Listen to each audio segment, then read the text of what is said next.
ಜಮ್ಮು ಮತ್ತು ಕಾಶ್ಮೀರದ ಪಹಲ್ಗಾಮ್ನಲ್ಲಿ 26 ಪ್ರವಾಸಿಗರ ಹತ್ಯೆಗೆ ಕಾರಣರಾದ ಉಗ್ರರನ್ನ ಭಾರತೀಯ ಸೇನೆಯು ಆಪರೇಷನ್ ಮಹದೇವ ಕಾರ್ಯಾಚರಣೆ ಮೂಲಕ ಹೊಡೆದುರುಳಿಸಿದೆ. ಈ ಹಿನ್ನೆಲೆಯಲ್ಲಿ ಪಹಲ್ಗಾಮ್ ದಾಳಿಯಲ್ಲಿ ಮೃತಪಟ್ಟ ಶಿವಮೊಗ್ಗದ ಮಂಜುನಾಥ್ ಅವರ ಕುಟುಂಬಸ್ಥರಾದ ಡಾಕ್ಟರ್ ರವಿಕಿರಣ್ ಅವರು ಕೇಂದ್ರ ಸರ್ಕಾರ ಮತ್ತು ಭಾರತೀಯ ಸೇನೆಗೆ ಕೃತಜ್ಞತೆ ಸಲ್ಲಿಸಿದ್ದಾರೆ.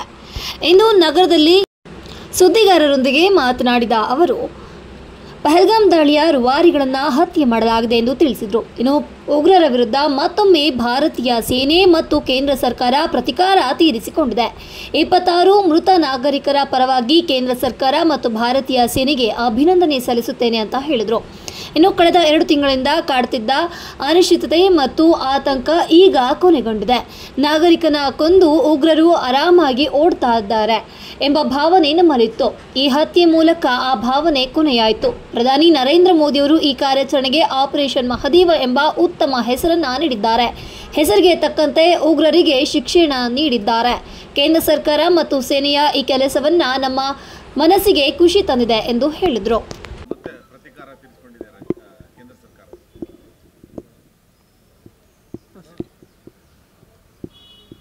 ಪಹಲ್ಗಾವ್ ದಾಳಿಯ ರೂವಾರಿಗಳು ಯಾರಿದ್ದಾರೆ ಅವರನ್ನು 2 ದಿವಸದ ಕೆಳಗಡೆಗೆ ಅವರನ್ನು ಸಾಯಿಸುವುದರ ಮುಖಾಂತರ ಮತ್ತೊಮ್ಮೆ ಒಂದು ಪ್ರತೀಕಾರವನ್ನು ಕೇಂದ್ರ ಸರ್ಕಾರ ಮತ್ತು ನಮ್ಮ ಆರ್ಮ್ಡ್ ಫೋರ್ಸಸ್ ಆರ್ಮಿ ಏನಿದೆ ಅದು ತೀರಿಸ್ಕೊಂಡಿದೆ. ನಮ್ಮ ಎಲ್ಲ 26 ಜನ ಮೃತರ ಎಲ್ಲರ ಪರವಾಗಿ ನಾನು ಕೇಂದ್ರ ಸರ್ಕಾರಕ್ಕೂ ಮತ್ತು ನಮ್ಮ ಆರ್ಮಿಗೂ ಅತ್ಯಂತ ಹೃದಯಪೂರ್ವಕವಾದ ಒಂದು ಅಭಿನಂದನೆಗಳನ್ನು ಈ ಸಂದರ್ಭದಲ್ಲಿ ಸಲ್ಲಿಸ್ತೀನಿ. ಒಟ್ಟಾರೆ ಸುಮಾರು ಒಂದು 2-2.5 ತಿಂಗಳ ಒಂದು ಕಾಯುವಿಕೆ ಒಂದು ರೀತಿ ಅಂತ್ಯ ಆಗಿದೆ.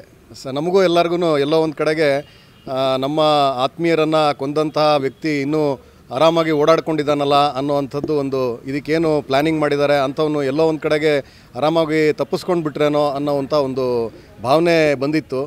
ಆದರೆ ಆಗಲೇ ಪ್ರಧಾನಮಂತ್ರಿಯವರು ಪದೇ ಪದೇ ಹೇಳ್ತಾ ಇದ್ದರು ಆಪರೇಷನ್ ಸಿಂಧೂರ್ ಇನ್ನೂ ಮುಗಿದಿಲ್ಲ ಅಂಥೇಳಿ ಹೇಳ್ತಾ ಇದ್ದರು.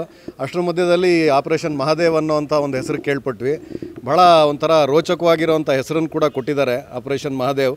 ನಾವೆಲ್ಲ ಗೊತ್ತಿರೋ ಹಾಗೆ ಮಹಾದೇವ ಯಾವುದೇ ತಪ್ಪು ಮಾಡಿದವರು ಯಾರಿಗೂ ಅವನು ಶಿಕ್ಷೆ ಕೊಡೋದೇ ಬಿಡೋದಿಲ್ಲ. ಯಾವುದೇ ತಪ್ಪನ್ನು ಕ್ಷಮಿಸೋವಂಥವನಲ್ಲ ಮಹಾದೇವ. ಸೊ ಭಾಳ ಒಳ್ಳೆಯ ಒಂದು ಹೆಸರನ್ನು ಕೊಟ್ಟು ಹೆಸರಿಗೆ ತಕ್ಕಂತೆ ಒಂದು ಆಪರೇಷನನ್ನು ನಡೆಸಿ ಯಾರಿಗೇನು ಶಿಕ್ಷೆ ಕೊಡಬೇಕಾಗಿತ್ತೋ ಆ ರೀತಿಯನ್ನು ಶಿಕ್ಷೆಯನ್ನು ಕೊಟ್ಟಿದ್ದಾರೆ.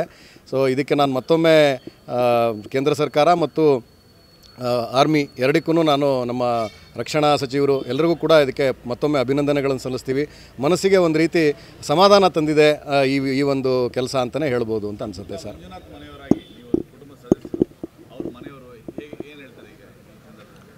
ಸರ್ ಅವರು ಇನ್ನೂ ನಿಜ ಹೇಳಬೇಕು ಅಂದರೆ ಅವರು ಶಾಕಿಂದ ಹೊರಗೆ ಬಂದಿಲ್ಲ ಸರ್. ಅವರಿಗೆ ಪಲ್ಲವಿ ಅವರಿರ್ಬೋದು, ಅವ್ರ ತಾಯಿ ಇರ್ಬೋದು, ಅವರಿಗೆ ಈ ಥರದ್ದೆಲ್ಲ ಘಟನಾವಳಿಗಳು ನಡೀತಾ ಇದೆ.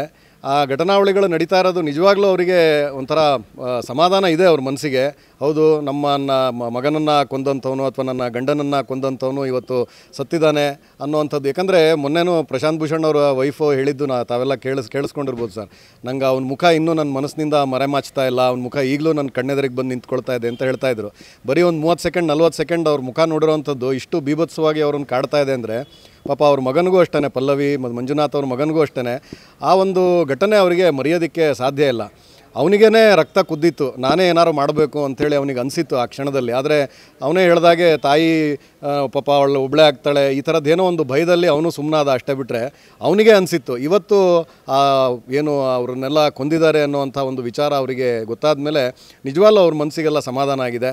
ನನ್ನ ತಂದೆಯ ಒಂದು ಹಂತಕರನ್ನು ಸರ್ಕಾರ ಬಲಿ ತೆಗೆದುಕೊಂಡು ನಮ್ಮೆಲ್ಲರಿಗೂ ಒಂದು ಒಬ್ಬ ತಂದೆಯಾಗಿ ಅಥವಾ ಅಣ್ಣನಾಗಿ, ಅಂದರೆ ಪಲ್ಲವಿಯ ತಂದೆಯಾಗಿ ಅಣ್ಣನಾಗಿ ಏನು ಕೆಲಸ ಮಾಡಬೇಕಾಗಿತ್ತೋ ಕೇಂದ್ರ ಸರ್ಕಾರ ಅವ್ರ ತಂದೆಯಾಗಿ ಅಣ್ಣನಾಗಿ ಅಂಥ ಒಂದು ಕೆಲಸವನ್ನು ಮಾಡಿ ಅವ್ರ ಮನಸ್ಸಿಗೆ ಒಂದು ಸಮಾಧಾನಕರ ತರುವಂಥ ಕೆಲಸ ಮಾಡಿದೆ.